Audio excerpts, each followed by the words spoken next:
महाराज की जय। एक बार अपना दोनों हाथ उठाकर हाजिरी लगाएं। श्री सद्गुरु महाराज की जय। अखंड मंडलाकारं व्यापतं येन चराचरम् तत्पदं दर्शितं येन तस्मै श्री गुरुवे नमः। गुरुर्ब्रह्मा गुरुर्विष्णु गुरुर्देव महेश्वरा गुरु साक्षात् परब्रह्म तस्मै श्री गुरुवे नमः। तस्मै श्री गुरुवे नमः। श्री सद्गुरु महाराज की जय। जगत के कण-कण में विराजमान अखिल ब्रह्मांड के नायक, काल ब्याल का समन करने वाले, आवागमन छुड़ाने वाले, हे मेरे ज्ञानदाता, हे मेरे भाग्य विधाता, हे मेरे परमाराध्य देव जी महाराज, आपके जुगल श्री चरण कमलों में कोटि कोटि नमन एवं मंचासीन पूज्यपाद बाबा के श्री चरणों में कोटि कोटि प्रणाम। उपस्थित धर्मरागी सत्संग प्रेमी एवं भक्तिमती माता बहनों, आज हम लोग संत सद्गुरु महाराज की असीम अनुकंपा से सभी प्रातःकालीन सत्संग में पधारे हैं और संत महात्मा के वाणियों को श्रवण कर रहे हैं। वेद में आया है, ओम युञ्जानः प्रथमं मनस्तत्त्वाय सविता धियम् अग्निर्ज्योति निचाय पृथिव्याध्या भरत। वेद भगवान उपदेश करते हैं कि हे मनुष्यों, उस जगत प्रसव कर्ता का तत्व ज्ञान प्राप्त करना चाहते हो, उस परमात्मा का पहचान करना चाहते हो, उस परमात्मा को जानना चाहते हो, तो उसके लिए सबसे पहले बुद्धि योग करनी होगी। बुद्धि योग का मतलब होता है सत्संग। सबसे पहले सत्संग में आना होगा। सत्संग क्यों? कि सत्संग सत्य का संग है और सत्य सोई जो बिनसे नहीं, जिसका कभी विनाश नहीं होता है, जो सदा एक सा रहता है, वही सत्संग है। यानी परमात्मा का स्वरूप ही सत्संग है। इसलिए सबसे पहले सत्संग में आने के लिए कहते हैं, सत्संग को सुनने के लिए कहते हैं। इसके बाद मानस योग करने कहते हैं, फिर अग्नि के ज्योतियों का योग यानी कि दृष्टि योग की क्रिया करने के लिए कहते हैं। यही तीन क्रियाएं हम लोग को मिली है उस परमात्मा को प्राप्ति करने के लिए। इसके अलावा चौथी क्रिया भी है। जो तीन क्रिया कर लेते हैं सही सही ढंग से, उसको चौथी क्रिया नादानुसंधान भी बताई जाती है। अभी हम लोग सुन रहे थे परमात्मा का स्वरूप के बारे में और उसकी प्राप्ति के बारे में। परमात्मा का स्वरूप कैसा है, वह दिखते कैसे हैं, वह कहाँ है, कहाँ मिलेंगे और कैसे मिलेंगे। परमात्मा संसार के कण कण में विराजमान है। और कण कण में क्यों विराजमान है? क्योंकि सबसे सूक्ष्म, अति सूक्ष्म परमात्मा है। जो चीज ज्यादा सूक्ष्म होता है उसका विस्तार सबसे ज्यादा होता है।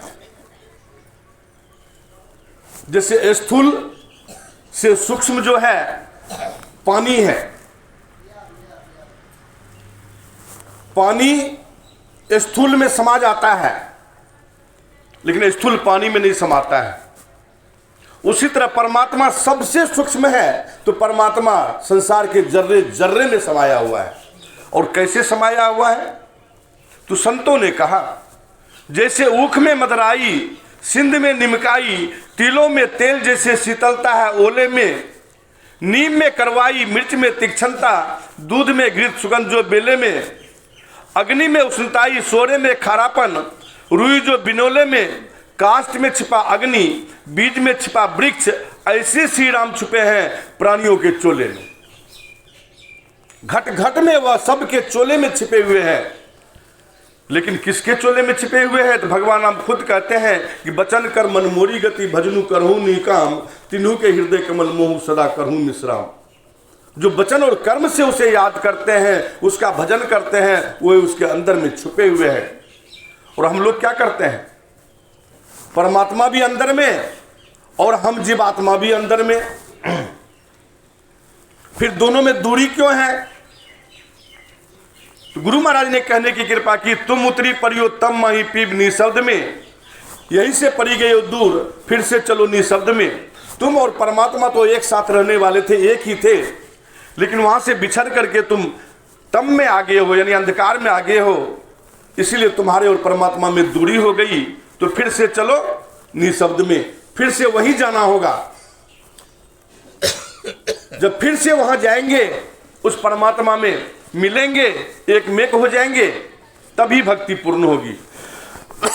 उसके लिए साधन करना होगा।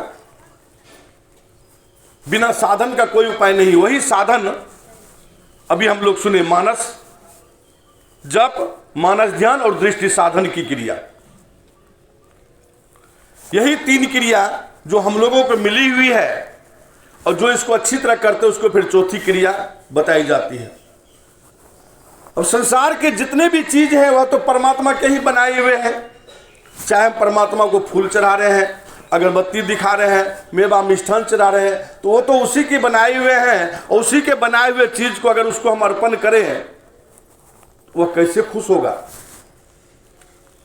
आर्य समाज के लोग गाते हैं, अजब हैरान हूँ भगवन, तुझे कैसे रिझाऊं मैं, ना कोई बस तू ही ऐसी है, जिसे सेवा में लाऊं मैं। करूं किस तौर आवाहन कि तू मौजूद हो हर जहां, निरादर है बुलाने में, अगर घंटी बजाऊं मैं। लगाना भोग क्या तुमको, ये भी अपमान करना है, जो सारे जग को खिलाता है, उसे कैसे खिलाऊं मैं। न बाहें हैं न गर्दन है, न सीना न पेशानी, तू है निर्लेप नारायण, कहाँ चंदन लगाऊं मैं। अजब हैरान हूँ भगवन, तुझे कैसे रिझाऊं मैं। न बाहें हैं न गर्दन है, न सीना है न पेशानी, वो तो निर्लेप नारायण है। न हाथ है न पैर है, कुछ भी नहीं है, निराकार रूप में है। कैसे उसको रिझाएंगे? गुरु नानक देव जी महाराज कहते हैं, सेवक ऐसी सेवा करो जिसका जीव तिस आगे धरो।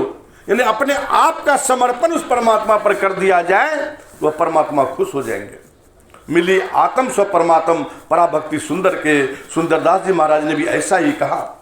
अपने आत्मा को उस परमात्मा में मिला दीजिए, या उच्च कोटि की भक्ति होगी। एक बहुत बड़े बादशाह थे यूनान का। वो बादशाह बीमार पड़ गया। जब बीमार पड़ गया तो बहुत सारे डॉक्टरों को बुलाया गया, लेकिन वह बादशाह ठीक नहीं हुआ। सभी डॉक्टरों ने मिलकर मीटिंग की कि बादशाह सलामत को कैसे ठीक किया जाए। तो सबों ने मीटिंग करके विचार किया, अमुक प्रकृति के यदि व्यक्ति मिल जाए, उसका पित्ताशय काट के निकाल के दवाई बनाया जाए तो बादशाह सलामत ठीक हो सकते हैं। बादशाह था, आदेश हो गया। सिपाही लोग को भेजा गया। सिपाही लोग खोजते खोजते खोजते खोजते उस प्रकृति के एक लड़के को खोज के निकाल लिया। उसका माँ बाप बेचारा गरीब था। सिपाही ने उसको बहुत सारे धन देकर उस लड़के को खरीद लिया और खरीद करके राज दरबार में हाजिर कर दिया। कहते हैं राजा साहब को, बादशाह सलामत, इससे काम चल जाएगा? बोले हाँ, काम चल जाएगा इससे। तो काजी को बुलाया जाए। काजी को बुलाया। काजी न्यायाधीश हुआ करते थे उस समय में, जिसको जज कहते हैं हम लोग। काजी को बादशाह ने पूछा, काजी इस बच्चे को मारना होगा, मार करके इसका पित्ताशय निकालना होगा, उसकी दवाई बनेगी तो मैं ठीक हो जाऊंगा, तुम्हारा क्या राय है इसके संबंध में? तो काजी ने कहा, बादशाह सलामत, एक राजा के प्राण के रक्षा के लिए अगर राज्य के 2 4 10 प्रजा को मारना भी पड़े, इसमें कोई अपराध की बात नहीं है। आदेश हो गया राजा का। जल्लाद को बुलाया गया, लड़के को बांधा गया और जल्लाद का तलवार उठ गई उसको मारने के लिए। लड़का अपना दोनों हाथ ऊपर उठा करके ऊपर की ओर परमात्मा की तरफ देखते हुए जोर जोर से ठहाका मारकर हंसने लगा। यह देख करके राजा स्तब्ध रह गया। राजा ने इशारा किया, जल्लाद ने तलवार रोक दिया। राजा पूछता है, बच्चे को इस विषम परिस्थिति में जब आंख से आंसू निकलना चाहिए और तुम दोनों हाथ ऊपर करके ऊपर की तरफ देख करके ठहाका मार के हंस रहे हो, कारण क्या है? बच्चे ने कहा, राजा आप तो राजा है ना, आपको जो काम करना है कीजिए। कहते नहीं, पहले इसका मतलब बताओ, क्या वजह है, क्यों तुम ठहाका मार करके हंसे? तब बच्चे ने कहा, राजन संसार में माँ बाप कष्ट सह करके बच्चे को पढ़ाते हैं, लिखाते हैं, बड़ा बनाते हैं, तमाम तरह के कष्ट सहते अपने बच्चे के लिए माँ बाप, लेकिन मेरे माँ बाप ने पैसे के लालच में आकर के हमको बेच दिया। आपके सिपाही पकड़ के आपके पास ले आए। जो न्यायाधीश होता है, जज होता है, काजी होता है, वह न्याय करता है, उचित न्याय करता है, फैसला करता है, लेकिन मुझ जैसे अपराध बालक को, मेरा कोई अपराध नहीं है, उन्होंने मारने का आदेश दे दिया। अंतिम में राजा की बात आती है तो राजा अपने प्रजा के प्राण को बचाने के लिए अपना जीवन खतरे में डाल देता है। लेकिन बादशाह सलामत, आप मेरा रक्षा क्या करेंगे? आप तो जल्लाद को मुझे मारने का आदेश दे दिए, इसीलिए मैंने अपना दोनों हाथ ऊपर उठा करके उस परमात्मा की तरफ देखा और उसको याद किया, हे परमात्मा, मैंने इस संसार के लोगों को तो देख लिया, इस संसार के लोग क्या कर सकते हैं, अब मैं देखता हूं कि तुम इस उठे हुए तलवार का क्या करते हो। इसीलिए मैं परमात्मा की तरफ देख करके ठाका मार के जोर जोर से हंसने लगा। इतना सुनना था कि राजा का हृदय पिघल गया। राजा गद्दी पर से उतर करके बच्चे को सीने से लगा लिया, सीने से लगा लिया और बच्चे को उठा करके गद्दी पर बिठा दिया। बोला, आज के बाद से कोई तलवार तुम्हारे ऊपर नहीं उठेगा। श्री सद्गुरु कहने का भाव क्या है? विश्वास होनी चाहिए पहले वह परमात्मा है। जब भी कोई विषम परिस्थिति में उस परमात्मा को याद किया है, वह परमात्मा ने सबका मदद किया है। आप देखिए, जब द्रौपदी की चीरहरण होने लगी तो 5-5 पति, वो भी कैसे 10-10 हजार हाथी का बल रखने वाला, लेकिन कोई काम आया? नहीं आया। गुरु द्रोणाचार्य नहीं काम आए, भीष्म पितामह दादाजी नहीं काम आए। लेकिन जब उस विषम परिस्थिति में पहले तो अपने से बचाना चाहिए अपनी इज्जत को। जब देखिए अब बचने वाला नहीं है तो दोनों हाथ खड़ा करके जब भगवान कृष्ण को याद किया तो 1 सेकंड भी नहीं लगाए और भगवान की साड़ी बन के लिपट गए। साड़ी बीच नारी है कि नारी बीच साड़ी है, किसी को पता भी नहीं चला और उसकी इज्जत बच गई। कहने का भाव क्या है? वह परमात्मा है, अटल सत्य है, उसी के ऊपर यह संसार टिका हुआ है। बहुत सारे लोग तो कह देते देखा किसने परमात्मा को। ऐसे लोगों को मैं पूछना चाहूंगा, क्या आपने अमेरिका देखा है? तो कह देता है नहीं देखा हूं, क्यों गया नहीं हूं। जापान देखा है? नहीं देखा हूं, गया नहीं हूं। इंग्लैंड देखा है? तो नहीं देखा हूं, गया ही नहीं हूं। अरे आपके नहीं जाने से क्या जापान इंग्लैंड नहीं है, अमेरिका नहीं है? तो आपके नहीं कहने से क्या परमात्मा नहीं होगा? बिल्कुल परमात्मा है, अटल सत्य है। संतों के वाणी से पता लगता है, जो जिस पहुंचे थे कही गए, तिनकी एक बात, सभी सयाने एक मत, तिनकी एक जात। जो उस परमात्मा तक पहुंच गए, सबने एक साथ कहा है कि वो परमात्मा है, अटल सत्य है। उसको पाने का रास्ता बाहर में नहीं है, हमारे अंदर में है। क्यों भटकता फिर रहा तू ये तलाश है यार में, रास्ता सारग में है दिलबर पे जाने के लिए। उस रास्ते पर चल करके सभी संत महात्मा लोग उस परमात्मा को प्राप्त किए। मंसूर सरमदबू अली और सम मौलाना हुए, पहुंचे सभी उस से जिसने कि दिल पुख्ता किया। वह राह मंजिले इश्क है, पर पहुंचना मुश्किल नहीं, मुश्किल कुछ है रूबरू जिसने तुझे पंजा दिया। तुलसी के सुनिए तकी, या राज बातिन है जुदा, रखना हिफाजत से तुझको निशा ऊंचा दिया।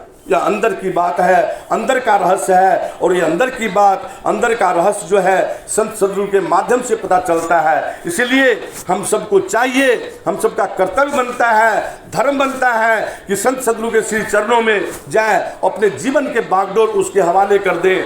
और जीवन का बागडोर जिस दिन उसके हवाले कर देंगे तो यह लोक और परलोक दोनों संवर जाएगा। यही थोड़ा सा आप लोगों की सेवा में कहा। अब आइए हम लोग आगे बैठे हमारे बीच महात्मा गण है, उनसे सुनेंगे। श्री सद्गुरु महाराज की जय, श्री सद्गुरु महाराज।